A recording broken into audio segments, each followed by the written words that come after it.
Josh Green here for Seconds Out. Delighted to be joined by Eddie Hearn here in sunny Matchroom gym, sunny afternoon. Not looking too bad? Yeah, nice. A little Team Sims gym down here. Conor, Benn, sort of final couple of media days now, ready for a massive week next week.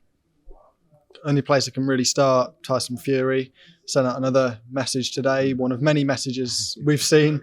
What can you take from it? Is there another couple of days? I don't want to speak too negatively because I don't want to impact the fight being made, but we're a bit baffled really because, you know, a lot of what he says is actually not true. I mean, firstly, it took us, I think, 9 days to receive a contract after we agreed terms. That contract was all over the place. That whole next week we spent on calls every day with Queensberry to get it into a decent place. On Monday, we sent through our final draft of the contract.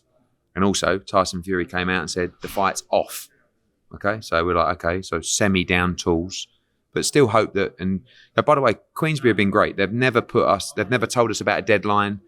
They know where we're at with these conversations. And then yesterday, we received back from George Warren, who said, look, let me speak to Fury and see if I can get him back in the fight.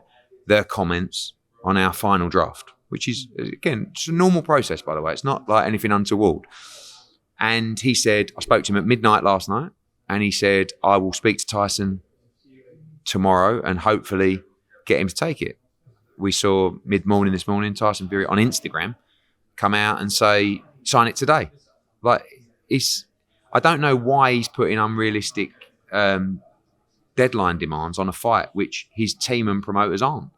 We know where we're at. We're all working as hard as we can. I can't fault the process from either side, but you have to let you're talking about Eubank Benn.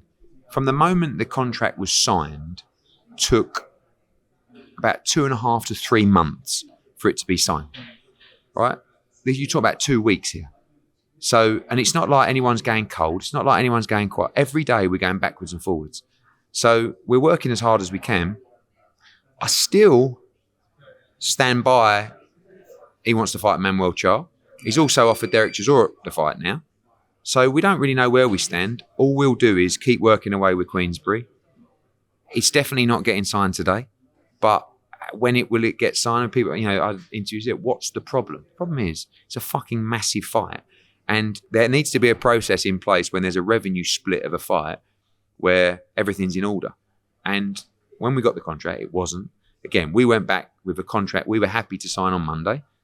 They weren't happy to sign it. And again, fine, because these contracts go back 5 or 6 times till you get it right. So, I don't know. I expect Fury to come out tonight and say, right, your dosser, fight's off. Sorry, British public, I couldn't get you to fight because AJ's a coward and I'm fighting Manuel CHARR instead.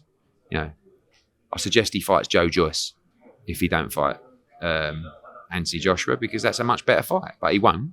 He'll fight Manuel CHARR, just like he fought Tom Schwartz and Sefa Seferi and Francesco Pianetta. So, again, I can't, one of the pleasing things about this process, us and Queensberry, strong dialogue, spoke to George Warren every day for the last 10 days.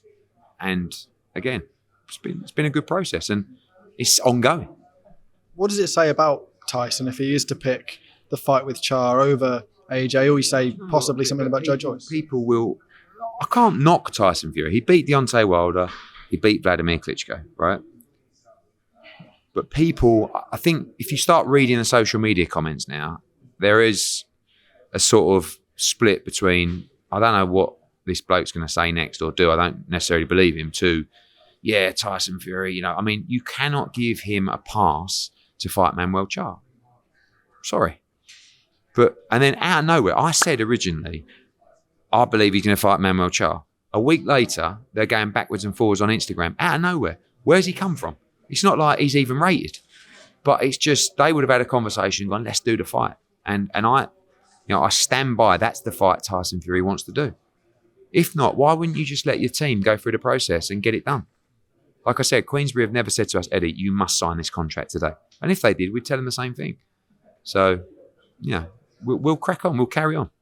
whether we get there or not, do you feel like the negotiations and how they've gone well between you and George Warren, do you think that could be a positive going into the future and more fights could be made? I really do, because in the process, we've spoken about Boatsy Yard, we've spoken about Ryder against Parker, and I think it's been really positive.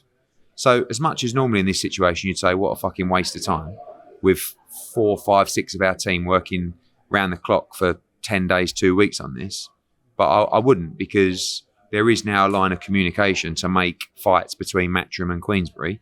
But the fight we really want to make is one that I'm not saying can't be done, but might not be done through unrealistic demands. If it wasn't to be done this time, do you think it would ever go back into negotiations for a third time? Look, throughout this whole process, people seem to forget we signed for the fight 10 months ago or less. And Tyson Fury pulled out of the fight because of the arbitration issue with Deontay Wilder. But we've already signed for this fight. AJ's so up for this fight, but also we've had to accept all their terms with no movement. The split, the rematch clause, the date, which was never ideal to AJ coming off the Usyk fight. But I said to him, unless you take this, you're not going to get the fight. So he said, okay, I'll take it.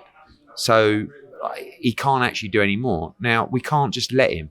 Now, it's really frustrating sometimes, because I read social media, where someone just says, sign a paper. You've agreed the money. What's the matter with you? It's like, but there's no point explaining, the complicated nature of these deals. And they're all unlockable. We can get there on everything. But everybody knows a fight of this magnitude, it doesn't necessarily just get signed in 10 days. Going back to Conor Benn, a huge fight in just 9 days' time for Conor. If he is to win this, does he go straight back into line at 147, or do you feel like there's possibilities further up? Do you know what? It's interesting, because I just asked him. He's 6 or 7 pound over, so he's 163 or 4 pound now. I think, blimey, remember when he used to make 147? He's like, Jesus, I don't know how to do that. But obviously, he's been training a specific way. So for me, I want to see him win world championships at 147. But this is a once-in-a-lifetime fight, one of the biggest fights we've ever been involved with, that he wants, the British public want, and we're going to have a great night, next Saturday. So we just got to enjoy this moment. But yes, 147 pounds is where I see his future.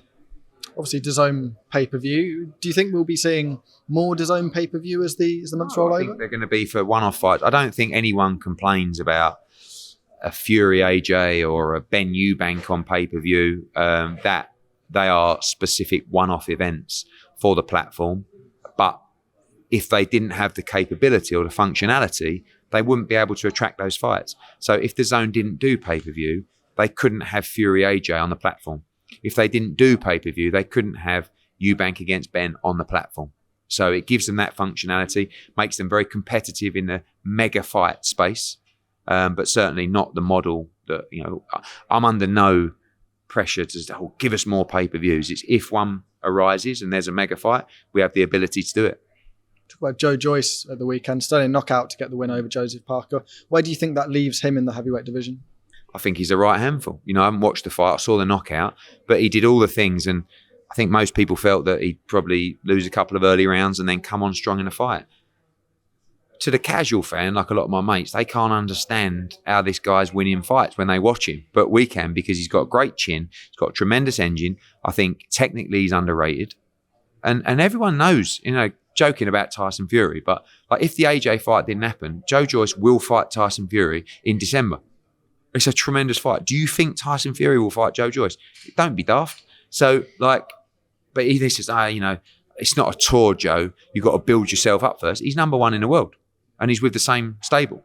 So, he, at the moment, he has a great chin and he can eat shots like Pac-Man.